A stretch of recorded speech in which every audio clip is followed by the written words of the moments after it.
हाँ जी, अपना अज दा लास्ट टॉपिक है सर्वलैट्स। सर्वलैट्स जिहड़े हैगे ने web server in the early days web server deliver static content that are indifferent to user request. Servlet की काम करते हैं कि जिहड़े अपना मतलब क्लाइंट साइड तो अपने PC तो जिहड़ा हैगा सिस्टम तो कोई रिक्वेस्ट सेंड करते हैं तो आप हमेशा पढ़िया कि आप रिक्वेस्ट सेंड करते हैं जिहड़े सर्वर है वो अपनों रिस्पोंस दिंदे ने। बट जिहड़ा आपां हुण अपनी जिहड़ी PHP लैंगुएज विच आपां HTML फॉर्म पेज यूज़ करते हैं और जावास्क्रिप्ट jQuery JAX वगैरह यूज़ करते हैं सारा। तो आपां जो रिक्वेस्ट सेंड करदा कंप्यूटर आपां क्लाइंट कंप्यूटर तो रिक्वेस्ट सेंड की तो जिहड़ा सर्वर है वो रिक्वेस्ट एक्सैप्ट करूगा। फिर सर्वर की है जिहड़ा आपां नूं आपां कोई भी डाटा लई रिक्वेस्ट की उस पेज नूं जिहड़ा HTML form they which convert करके ही आपां नूं रिस्पोंस करूगा। ये सारा काम कौन है? सर्वर खुद नहीं करता कि उन्होंने एक्सैस करूँ PHP फाइल नूं उन्होंने HTML दे विच कन्वर्ट करूगा। ये काम है जिहड़ा सर्वर करदा। सर्वर जिहड़ा सर्वलैट करदा। सर्वलैट जिहड़ा सर्वर तो डाटा लैके उन्होंने डेटाबेस तो डाटा लैंदा एप्लीकेशन तो डाटा लैंदा ते उन्होंने जिहड़ा HTML form they which convert करके वापस आपां नूं रिस्पोंस सेंड करदा। जिवें इत्थे लिखिया servlet are Java based technologies used for server side programming. Java दे बेस्ड हुंदी है ये टैक्नोलॉजी जिहड़ी सर्वर साइड प्रोग्रामिंग दे विच यूज़ की जाती है, इसलिए इहनूं सर्वर साइड प्रोग्राम्स भी कहते हैं। तो ये सर्वर साइड प्रोग्राम डिज़ाइन लई ही वरती जाती है। ये जिहड़ी क्लाइंट दी रिक्वेस्ट नूं हैंडल करती है तो उन्होंने एक डायनामिक रिस्पोंस उहदी रिक्वेस्ट के अकॉर्डिंग जो डाटा आपां क्लाइंट ने मतलब मंगिया क्लाइंट ने रिक्वेस्ट की जो डाटे लई वो जो डाटा ही उन्होंने जिहड़ा एज ए रिस्पोंस भेजा जाता। Servlets are not tied to a specific client server protocol. किसी भी जिहड़े अपने क्लाइंट सर्वर प्रोटोकॉल होंगे HTTP हो गया FTP हो गया SMTP हो गया होर भी काफ़ी होंगे है।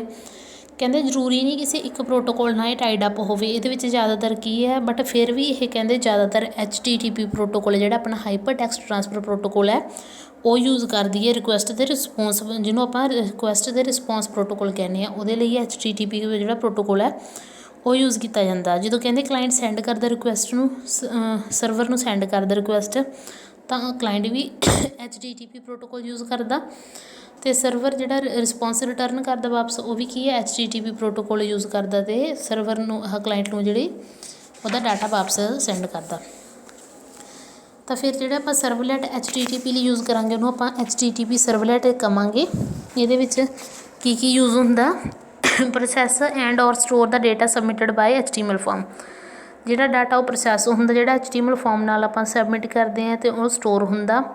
Provide dynamic content and returning जिहड़ा डायनामिक कंटेंट है वो मतलब जिहड़ा डाटा उन्होंने चाहिए वो प्रोवाइड करवाया जाता। तो जिहड़ा रिजल्ट डेटाबेस क्यूरी लगा के क्यूरी जिवें मान लो क्लाइंट ने सेव कर लिया तो उदा जे क्लाइंट ने एक्सैस करना डाटा अपडेट करना डिलीट करना तो क्लाइंट की रिक्वेस्ट के अकॉर्डिंग है जी डेटाबेस तो क्यूरी अप्लाई होंगी है तो फिर उस अकॉर्डिंग उन्होंने कंटेंट दिता जाता। Send the explicit data to the client तो क्लाइंट नूं जिहड़ा डाटा चाहिए जो जी फॉर्म चाहिए फॉर्मैट टैक्सट इमेज जिद्दां दा भी होगा डॉक्यूमेंट वो वापस सेंड किया जाता। Manage information about the state of HTTP तो HTTP की जिहड़ी स्टेट प्रोवाइड की जाती है। In other words the execution कहते किवें आ उहदे स्टैप लिखे ने अगे आपां नूं कहते पहला क्लाइंट रिक्वेस्ट सेंड करदा सर्वर नूं फिर जिहड़ा सर्वर हैगा interrupt send it forward to the servlet जो जिहड़ा सर्वर है वो सर्वलैट नूं रिक्वेस्ट फॉरवर्ड कर दिंदा तो जिहड़ा सर्वलैट है प्रोसैस करदा रिक्वेस्ट नूं जनरेट करता उहदे अकॉर्डिंग फाइनल आउटपुट जनरेट करता तो वापस वैब सर्वर नूं रिस्पोंस सेंड करदा तो वैब सर्वर जिहड़ा रिस्पोंस क्लाइंट नूं सेंड करदा। मतलब जिहड़ा सर्वलैट है वो डायरैक्ट क्लाइंट नाल नहीं इंटरैक्ट करदा। सर्वलैट सिर्फ सर्वर नाल इंटरैक्ट करदा। जे सर्वर रिक्वेस्ट दिंदा सर्वलैट नूं सर्वलैट रिक्वेस्ट एग्जीक्यूट करदा तो उन्होंने प्रोसैस करदा उहदे अकॉर्डिंग फाइनल आउटपुट तैयार करदा तो वापस सर्वर नूं जिहड़ी आउटपुट है स्टोर करवा दिंदा तो जिहड़ा सर्वर है वो वापस क्लाइंट नूं सेंड कर दिंदा। नैक्सट इहदियां एडवांटेज ते डिसएडवांटेज कहते जिहड़े सर्वलैट्स होंदे वो जावा कोडिंग दे विच लिखे जाते तां करके जिहड़ी हाईली पोर्टेबल मतलब हर एक PC दे विच जिहड़ी आपां ले के जा सकदे हां। Servlet provide a way to generate dynamic document ਜਿਹੜੇ ਡਾਇਨਾਮਿਕ ਡਾਕੂਮੈਂਟ ਬਣਦੇ ਆ ਕਹਿੰਦੇ ਈਜ਼ੀ ਹੁੰਦੇ ਆ ਰਾਈਟ ਕਰਨੇ ਵੀ ਅਤੇ ਫਾਸਟ ਹੁੰਦੇ ਆ ਰਨ ਕਰਨੇ ਵੀ। ਇਹ servlet can communicate with different servlets and servers. ਜਿਹੜੇ ਸਰਵਲੈਟ ਹੈ ਅਲੱਗ-ਅਲੱਗ ਸਰਵਲੈਟਸ ਨਾਲ ਅਤੇ ਅਲੱਗ-ਅਲੱਗ ਸਰਵਰ ਨਾਲ ਇਹ ਕਮਿਊਨੀਕੇਟ ਕਰ ਸਕਦੇ ਆ। ਦੇਰ R number of free web server available for personal use ਔਰ ਦਾ ਕਮਰਸ਼ੀਅਲ ਪਰਪਜ਼। ਕਹਿੰਦੇ ਕਾਫੀ ਸਾਰੇ ਆਪਣੇ ਕੋਲ ਸਰਵਲੈਟ ਹੁੰਦੇ ਵੈਬ ਸਰਵਰ ਹੁੰਦੇ ਆ ਜਿਹੜੇ ਕਿ ਆਪਾਂ ਪਰਸਨਲ ਯੂਜ਼ ਵੀ ਕਰ ਸਕਦੇ ਹਾਂ, ਕਮਰਸ਼ੀਅਲ ਯੂਜ਼ ਵੀ ਕਰ ਸਕਦੇ ਹਾਂ। ਅਤੇ ਵੈਬ ਸਰਵਰ ਹੈ ਜਿਹੜੇ ਕਹਿੰਦੇ ਇਹ ਜ਼ਿਆਦਾ ਐਕਸਪੈਂਸਿਵ ਹੁੰਦੇ ਆ। So by using the free available web server you can add servlet. ਤਾਂ ਕਰਕੇ ਆਪਾਂ ਵੈਬ ਸਰਵਰ ਦੀ ਜਗ੍ਹਾ ਸਰਵਲੈਟ ਜ਼ਿਆਦਾ ਯੂਜ਼ ਕਰਦੇ ਹਾਂ ਕਿਉਂਕਿ ਇਹ ਐਕਸਪੈਂਸਿਵ ਘੱਟ ਹੁੰਦੇ ਆ ਸਰਵਰ ਦੀ ਅਕੋਰਡਿੰਗ। ਅਤੇ ਇੱਕ ਇਹਦੇ ਵਿੱਚ ਦੇਖੋ ਜਿੰਨੀਆਂ ਰਿਕੁਐਸਟਸ ਆਉਣਗੀਆਂ ਉਨੇ ਥਰੈਡ ਬਣਨਗੇ ਅਤੇ ਜਿਹੜੇ ਸਰਵਲੈਟ ਨੂੰ ਆਪਾਂ ਨੂੰ ਜ਼ਿਆਦਾ ਵੇਟ ਨਹੀਂ ਕਰਨੀ ਪੈਂਦੀ। ਇਹਦੇ ਵਿੱਚ ਲੈਸ ਰਿਸਪੌਂਸ ਟਾਈਮ ਹੁੰਦਾ ਕਿਉਂਕਿ ਹਰ ਇੱਕ ਰਿਕੁਐਸਟ ਹੈ ਜਿਹੜੀ ਸੈਪਰੇਟ ਥਰੈਡ ਨਾਲ ਐਗਜ਼ੀਕਿਊਟ ਕੀਤੀ ਜਾਂਦੀ ਹੈ। ਹਰ ਇੱਕ ਰਿਕੁਐਸਟ ਲਈ ਇੱਕ ਅਲੱਗ ਤੋਂ ਥਰੈਡ ਜਿਹੜਾ ਮੇਨਟੇਨ ਕਰੂਗਾ ਰਿਕੁਐਸਟ ਨੂੰ, ਤਾਂ ਲੈਸ ਰਿਸਪੌਂਸ ਟਾਈਮ ਮਤਲਬ ਛੇਤੀ ਹੀ ਐਗਜ਼ੀਕਿਊਸ਼ਨ ਹੋ ਜਾਂਦੀ ਹੈ। ਸਰਵਲੈਟਸ ਆਰ ਰੋਬਸਟ ਐਂਡ ਆਬਜੈਕਟ ਓਰੀਐਂਟਡ। ਅਤੇ ਇਹਦੇ ਵਿੱਚ ਗਾਰਬੇਜ ਕਲੈਕਸ਼ਨ ਹੁੰਦੀ ਹੈ। ਡਿਸਐਡਵਾਂਟੇਜ ਕੀ ਹੈ? ਕਹਿੰਦੇ ਸਰਵਲੈਟ ਦਾ ਜਿਹੜਾ ਜਾਵਾ ਸਕਿੱਲਸ ਦਾ ਅਤੇ HTML ਦਾ ਮਿਕਸਚਰ ਹੈ, ਤਾਂ ਇਹਦੇ ਲਈ ਕੀ ਹੈ ਮਤਲਬ ਜਿਹੜਾ ਇਨਸਾਨ ਜਾਵਾ ਦੇ ਵਿੱਚ ਪੂਰਾ ਐਕਸਪਰਟ ਹੈ ਉਹੀ ਸਰਵਲੈਟ ਕ੍ਰੀਏਟ ਕਰ ਸਕਦਾ। ਅਤੇ ਸਰਵਲੈਟਸ ਦੇ ਲਈ ਜਿਹੜੀ ਡਿਵੈਲਪਮੈਂਟ ਹੈ ਜਿਹੜੀ ਜ਼ਿਆਦਾ ਟਾਈਮ ਲਗਾਉਂਦੀ ਹੈ। ਸਰਵਲੈਟ ਦੀ ਡਿਵੈਲਪਮੈਂਟ 'ਤੇ ਆਪਾਂ ਨੂੰ ਟਾਈਮ ਕਾਫੀ ਜ਼ਿਆਦਾ ਲੱਗਦਾ। ਨੈਕਸਟ ਆਪਣਾ ਹੁੰਦਾ ਜੀ ਸਰਵਲੈਟ ਦਾ ਸਟਰਕਚਰ। ਸਟਰਕਚਰ ਕੀ ਹੈ, ਕਿਸ ਤਰੀਕੇ ਆਪਾਂ ਸਰਵਲੈਟ ਯੂਜ਼ ਕਰ ਸਕਦੇ ਹਾਂ? ਤਾਂ ਉਹਦੇ ਲਈ ਕੀ ਆਪਾਂ ਪਹਿਲਾਂ ਤਾਂ ਇੰਪੋਰਟ ਕਰਾਂਗੇ ਇੱਕ ਜਾਵਾ ਦਾ ਪੈਕੇਜ IO ਤੋਂ ਬਾਅਦ ਸਟਾਰ ਲਗਾਇਆ, ਮਤਲਬ ਕੋਈ ਇੱਕ ਕਲਾਸ ਨਹੀਂ ਅਸੀਂ ਉਹਦੀ ਇੰਪੋਰਟ ਕਰਵਾ ਰਹੇ, ਪੂਰਾ ਪੈਕੇਜ ਹੀ ਇੰਪੋਰਟ ਕਰਵਾ ਰਹੇ ਹਾਂ। ਇਨਪੁੱਟ ਆਊਟਪੁੱਟ ਉਹਦੀ ਸਾਰੀਆਂ ਕਲਾਸਿਸ ਇੰਪੋਰਟ ਹੋਣ। ਇੰਪੋਰਟ ਕਰਾ ਰਹੇ ਹਾਂ ਜਾਵਾ ਐਕਸ ਸਰਵਲੈਟ ਉਹਦੀਆਂ ਸਾਰੀਆਂ ਕਲਾਸਿਸ ਅਤੇ ਜਾਵਾ ਐਕਸ ਸਰਵਲੈਟ HTTP ਅਤੇ ਉਹਦੀਆਂ ਕਲਾਸਿਸ। ਫਿਰ ਅਸੀਂ ਜਿਹੜਾ ਉਹਦਾ HTTP ਸਰਵਲੈਟ ਉਹ ਸਟਾਰਟ ਕੀਤਾ ਅਤੇ ਉਹਦੇ ਵਿੱਚ ਆਪਾਂ ਕੀਤਾ public void do get method use ਕਰ ਰਹੇ ਹਾਂ। ਜਿਵੇਂ ਆਪਾਂ ਦੋ ਕੀਤੇ ਸੀ ਗੈਟ ਅਤੇ ਪੋਸਟ ਦੇ ਵਿੱਚ ਸਿਕਿਉਰਿਟੀ ਹੁੰਦੀ ਸੀ ਆਪਣੀ ਜ਼ਿਆਦਾ, ਗੈਟ ਦੇ ਵਿੱਚ ਸਿਕਿਉਰਿਟੀ ਲੈਸ ਹੁੰਦੀ ਸੀ। ਤਾਂ ਉਹਦੇ ਵਿੱਚ ਕੀ ਆਪਾਂ ਪਾਸ ਕੀਤਾ HTTP ਰਿਕੁਐਸਟ ਅਤੇ HTTP ਰਿਸਪੌਂਸ ਅਤੇ ਥਰੋ ਕੀਤੀ ਐਕਸੈਪਸ਼ਨ। ਜੇਕਰ ਕੋਈ ਐਰਰ ਆਉਂਦੀ ਹੈ ਜਾਂ ਐਕਸੈਪਸ਼ਨ ਆਉਂਦੀ ਤਾਂ ਉਹਨੂੰ ਹੈਂਡਲ ਕੀਤਾ ਜਾਵੇਗਾ। ਨੈਕਸਟ ਆਪਾਂ ਜਿਹੜਾ printer writer out is equal to response dot get writer. ਤਾਂ ਇਹਦੇ ਵਿੱਚ ਕੀ ਹੈ ਦੇਖੋ ਇਹਨੂੰ ਐਕਸਪਲੇਨ ਕੀਤਾ। Next class should extend HTTP servlet extend ਕੀਤੀ ਹੈ। ਅਤੇ ਜਿਹੜਾ ਡੂ ਗੈਟ ਅਤੇ ਡੂ ਪੋਸਟ ਮੈਥਡ ਆਪਣੇ ਦੋਨੋਂ HTTP ਸਰਵਲੈਟ ਪੈਕੇਜ ਦੇ ਅੰਡਰ ਆਉਂਦੇ ਨੇ। Both do get and do post take 2 argument, ਦੋ ਆਰਗੂਮੈਂਟ ਇਹਦੇ ਵਿੱਚ ਲਏ ਨੇ ਆਪਾਂ। ਇੱਕ ਦੇਖੋ ਇੱਕ ਨਾਲ ਰਿਕੁਐਸਟ ਜਾਊਗੀ, ਇੱਕ ਨਾਲ ਆਪਾਂ ਨੂੰ ਰਿਸਪੌਂਸ ਮਿਲੂਗਾ।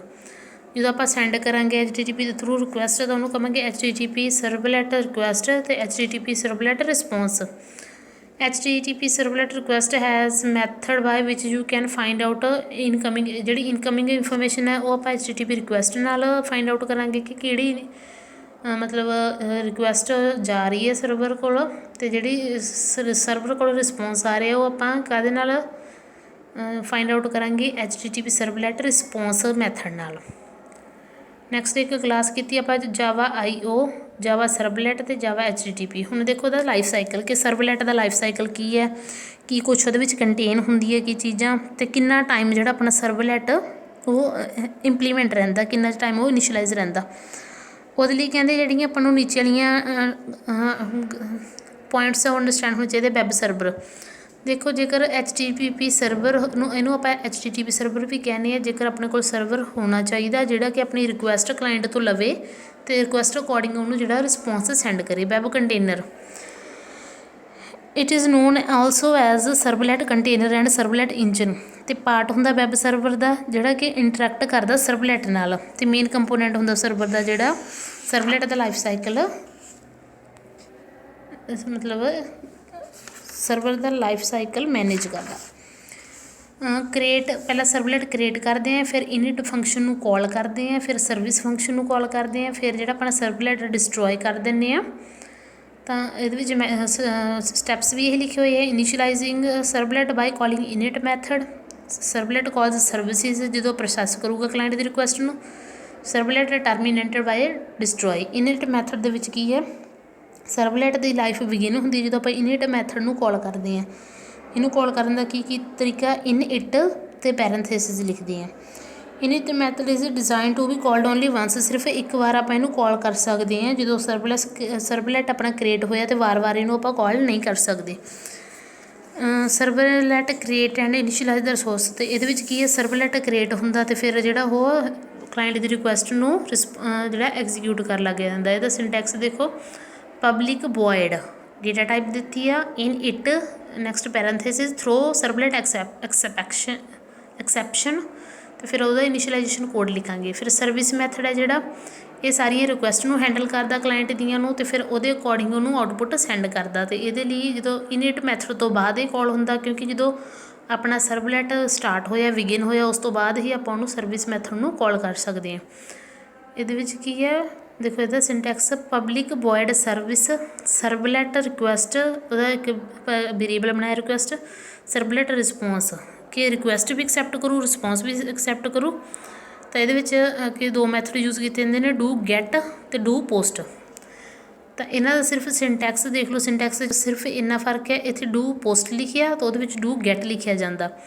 ਤਾਂ ਇਹਦੇ ਵਿੱਚ ਇਹਦਾ ਡੈਫੀਨੇਸ਼ਨ, ਇਹਦੇ ਵਿੱਚ ਕੀ ਡਿਫਰੈਂਸ ਹੈ, ਮੈਂ ਤੁਹਾਨੂੰ ਪਹਿਲਾਂ ਵੀ ਦੱਸਿਆ ਸੀ ਕਿ ਜਦੋਂ ਡੂ ਗੈਟ ਨਾਲ ਆਪਾਂ ਮੰਨ ਲਓ ਆਪਾਂ ਪੂਰਾ ਫੋਰਮ ਦਾ ਆਪਣਾ ਡਾਟਾ ਫਿਲ ਕੀਤਾ ਅਤੇ ਫਿਰ ਜਦੋਂ ਆਪਾਂ ਉਹਨੂੰ ਸਬਮਿਟ ਕਰਦੇ ਹਾਂ ਤਾਂ ਡੂ ਗੈਟ ਮੈਥਡ ਯੂਜ਼ ਕੀਤਾ। ਜੇਕਰ ਆਪਣਾ ਤਾਂ ਆਪਣੇ ਉੱਪਰ ਜਿਹੜੀ URL ਕੋਡ ਹੁੰਦਾ, ਆਪਣਾ URL ਬਾਰ ਹੁੰਦੀ ਜਿਹਦੇ ਵਿੱਚ ਆਪਣਾ ਐਡਰੈਸ ਹੁੰਦਾ, ਉਹਦੇ ਵਿੱਚ ਕੀ ਆਪਣਾ ਸਾਰਾ ਡਾਟਾ ਲਿਖਿਆ ਹੋਊਗਾ। ਨੇਮ ਇਜ਼ ਇਕੁਅਲ ਟੂ, ਜਿਵੇਂ ਤੁਸੀਂ ਸ਼ਾਮ ਲਿਖਿਆ, ਫਿਰ ਸੈਮੀਕੋਲਨ, ਫ਼ੋਨ ਨੰਬਰ, ਤੁਹਾਡਾ ਫ਼ੋਨ ਨੰਬਰ ਸ਼ੋ ਹੋਊਗਾ, ਸਾਰਾ ਡਾਟਾ ਸ਼ੋ ਹੋਊਗਾ। ਬਟ ਜਦੋਂ ਆਪਾਂ ਡੂ ਪੋਸਟ ਮੈਥਡ ਯੂਜ਼ ਕਰਦੇ ਹਾਂ ਤਾਂ ਜਿਹੜਾ ਆਪਾਂ ਡਾਟਾ ਫਿਲ ਕੀਤਾ ਉਹ ਕਦੇ ਵੀ ਸ਼ੋ ਨਹੀਂ ਹੋਊਗਾ। ਡੂ ਪੋਸਟ ਵਿੱਚ ਕੀ ਆਪਾਂ ਨੂੰ ਸਿਕਿਉਰਿਟੀ ਜ਼ਿਆਦਾ ਮਿਲਦੀ ਹੈ। ਫਿਰ ਡਿਸਟਰੋਏ ਮੈਥਡ, ਜਦੋਂ ਆਪਣਾ ਸਰਵਲੈਟ ਦਾ ਪੂਰਾ ਕੰਮ ਹੋ ਗਿਆ ਤਾਂ ਆਪਾਂ ਚਾਹੁੰਦੇ ਹਾਂ ਕਿ ਆਪਾਂ ਸਰਵਲੈਟ ਨੂੰ ਡਿਸਟਰੋਏ ਵੀ ਕਰ ਦਈਏ, ਉਹਦੇ ਲਈ ਪਬਲਿਕ ਵੋਇਡ ਡਿਸਟਰੋਏ ਅਤੇ ਫਾਈਨਲਾਈਜੇਸ਼ਨ ਕੋਡ। ਨੈਕਸਟ ਆ ਗਿਆ ਆਪਣਾ ਸਰਵਲੈਟ API। ਇਹਦੇ ਵਿੱਚ ਕੀ ਹੈ, you need to use servlet API to create servlets. API use ਕਰਦੇ ਹਾਂ ਸਰਵਲੈਟਸ ਨੂੰ ਕ੍ਰੀਏਟ ਕਰ ਲਈ ਆਪਾਂ। Servlet API define the interface class method field and constant that you will use to build servlets. ਆਪਾਂ ਇਹਦੇ ਮਤਲਬ API ਕਹਿੰਦੇ ਇੰਟਰਫੇਸ ਹੁੰਦਾ, ਕਲਾਸ ਯੂਜ਼ ਕਰਦੇ, ਮੈਥਡ ਯੂਜ਼ ਕਰਦੇ ਹਾਂ ਜਿਹੜੇ ਕਿ ਆਪਾਂ ਨੂੰ ਸਰਵਲੈਟ ਬਿਲਡ ਕਰਨ ਦੇ ਵਿੱਚ ਹੈਲਪ ਕਰਦੇ ਨੇ। ਸਰਵਲੈਟ API ਕੰਸਿਸਟ ਦੋ ਇੰਪੋਰਟੈਂਟ ਪੈਕੇਜ ਹੁੰਦੇ ਜਿਹੜੇ ਆਪਾਂ ਪਹਿਲਾਂ ਹੀ ਕੀਤੇ, JavaX ਸਰਵਲੈਟ ਅਤੇ JavaX servlet HTTP। JavaX servlet package define classes and interface that are protocol independent. ਜਿਹੜੇ ਇਹਦੇ ਵਿੱਚ ਕਲਾਸਿਸ ਹੁੰਦੀਆਂ, ਇੰਟਰਫੇਸ ਹੁੰਦੀ ਆ, ਕੀ ਹੈ, ਇੰਡੀਪੈਂਡੈਂਟ ਹੁੰਦੇ, ਆਪਣੇ ਆਪ 'ਤੇ ਡਿਪੈਂਡ ਕਰਦੇ, ਇੱਕ ਦੂਜੇ ਦੀ ਇਹਦੀਆਂ ਕਲਾਸਿਸ ਡਿਪੈਂਡ ਨਹੀਂ ਕਰਦੀਆਂ। ਕਿਹੜੀਆਂ ਮੇਨ ਕਲਾਸਿਸ ਹੁੰਦੀਆਂ, ਜੈਨਰਿਕ ਸਰਵਲੈਟ, ਇਹ ਕਹਿੰਦੇ ਇੰਟਰਫੇਸ ਹੁੰਦੇ ਨੇ ਸਰਵਲੈਟ ਦਾ ਜਿਹੜਾ ਕਿ ਸਰਵਲੈਟ ਨਾਲ ਇੰਟਰੈਕਟ ਕਰਦੇ ਨੇ। ਸਰਵਲੈਟ ਇਨਪੁਟ ਸਟਰੀਮ ਜਿਹੜੀ ਆਪਣੀ ਰਿਕੁਐਸਟ ਹੈ ਉਹਨੂੰ ਰੀਡ ਕਰਦੀ ਹੈ, ਅਤੇ ਸਰਵਲੈਟ ਆਊਟਪੁੱਟ ਸਟਰੀਮ ਹੈ ਜਿਹੜੀ ਆਊਟਪੁੱਟ ਰਿਸਪੌਂਸ ਹੈ ਜਿਹੜਾ ਤਿਆਰ ਕਰਕੇ ਸੈਂਡ ਕਰਦੀ ਹੈ। ਅੱਗੇ ਇਹਦੇ ਵਿੱਚ ਕੁਛ ਕੁ ਮੇਨ ਇੰਟਰਫੇਸ ਹੁੰਦੇ ਨੇ। ਰਿਕੁਐਸਟ ਡਿਸਪੈਚਰ ਹੈ ਜਿਹੜਾ ਇਹ ਕਲਾਇੰਟ ਤੋਂ ਰਿਕੁਐਸਟ ਲੈਂਦਾ ਕਿਸੇ ਵੀ ਸੋਰਸ ਤੋਂ ਹੈ। ਸਰਵਲੈਟ ਖੁਦ ਹੁੰਦਾ। ਸਰਵਲੈਟ ਕਨਫੀਗਰੇਸ਼ਨ ਹੈ ਜਿਹੜੀ ਇਹ servlet engine generate to pass configuration information to servlet when the servlet is initialise, ਜਦੋਂ ਇਨੀਸ਼ੀਅਲਾਈਜ਼ ਕੀਤਾ ਜਾਂਦਾ ਤਾਂ ਉਹਨੂੰ ਪੂਰੀ ਇਨਫੋਰਮੇਸ਼ਨ ਸੈਂਡ ਕਰਦਾ। Servlet context, a servlet engine generated object that give servlet information about their environment ਬਾਰੇ information ਦਿੱਤਾ ਕਿ ਕਿਸ ਤਰ੍ਹਾਂ ਦਾ ਇਨਵਾਇਰਮੈਂਟ ਹੈ, ਕੀ ਆਪਾਂ ਕੋਡ ਯੂਜ਼ ਕੀਤਾ, ਕਿਸ ਤਰ੍ਹਾਂ ਦੀ ਲੈਂਗੁਏਜ ਹੈ, ਕੀ ਆਪਾਂ ਕੰਮ ਕਰ ਰਹੇ ਹਾਂ। ਸਰਵਲੈਟ ਰਿਕੁਐਸਟ ਹੈ ਜਿਹੜੀ ਰਿਕੁਐਸਟ ਐਕਸੈਪਟ ਕੀਤੀ ਜਾਂਦੀ ਹੈ। ਨੈਕਸਟ ਆਪਣਾ ਆ ਗਿਆ ਜੀ ਸਰਵਲੈਟ ਰਿਸਪੌਂਸ ਅਤੇ single thread model. Define a single thread model for servlet execution. ਫਿਰ ਜਿਹੜੇ ਆਪਣੀ ਦੂਸਰਾ ਪੈਕੇਜ ਹੈ JavaX ਸਰਵਲੈਟ HTTP, ਉਹਦੇ ਵਿੱਚ ਕਿਹੜੀਆਂ ਕਲਾਸਿਸ ਹੈ। ਪਹਿਲਾਂ ਹੁੰਦੀ ਹੈ ਕੁਕੀ ਕਲਾਸ। ਜਦੋਂ ਆਪਾਂ ਕਈ ਵਾਰ ਕੋਈ ਵੈਬਸਾਈਟ ਜਾਂ ਕੁਛ ਆਪਾਂ ਨੈੱਟ 'ਤੇ ਸਰਚ ਕਰਦੇ, ਤੁਸੀਂ ਵੇਖਿਆ ਹੋਊਗਾ ਉੱਥੇ ਲਿਖਿਆ ਹੁੰਦਾ ਆਪਣੇ ਕੋਲ ਐਕਸੈਪਟ ਕੁਕੀਜ਼। ਪਹਿਲਾਂ ਆਪਾਂ ਕੁਕੀਜ਼ ਨੂੰ ਐਕਸੈਪਟ ਕਰਦੇ ਹਾਂ, ਫਿਰ ਜਿਹੜਾ ਆਪਾਂ ਉਹਨੂੰ ਯੂਜ਼ ਕਰ ਸਕਦੇ ਹਾਂ। HTTP ਸਰਵਲੈਟ ਕਹਿੰਦੇ ਐਬਸਟਰੈਕਸ਼ਨ ਹੁੰਦੀ ਹੈ class simplify writing. HTTP servlet ਨੂੰ ਸਿੰਪਲੀਫਾਈ ਆਪਾਂ ਲਿਖ ਸਕਦੇ ਹਾਂ। HTTP utils a collection of static utility method useful to HTTP server. HTTP servlet request ਹੁੰਦੀ ਹੈ ਜਿਹੜੀ ਰਿਕੁਐਸਟ ਨੂੰ ਰੀਡ ਕਰਦੀ ਹੈ, ਅਤੇ ਰਿਸਪੌਂਸ ਜਿਹੜਾ ਰਿਸਪੌਂਸ ਲਿਖਦਾ ਸੈਸ਼ਨ ਹੁੰਦਾ। ਜਿਹੜਾ ਕਿ ਇੰਪਲੀਮੈਂਟ ਕੀਤਾ ਜਾਂਦਾ ਸਰਵਿਸ ਪ੍ਰੋਵਾਈਡ ਕਰਦਾ ਜਿਹੜਾ HTTP ਕਲਾਇੰਟ ਅਤੇ HTTP ਸਰਵਰ ਦੇ ਵਿੱਚ। ਅੱਗੇ ਆਪਣਾ ਜਿਹੜਾ ਟੋਪਿਕ ਰਹਿ ਗਿਆ ਇਹ ਆਪਾਂ ਕੱਲ੍ਹ ਕੰਟੀਨਿਊ ਕਰਦੇ ਹਾਂ ਜੀ। Thank you.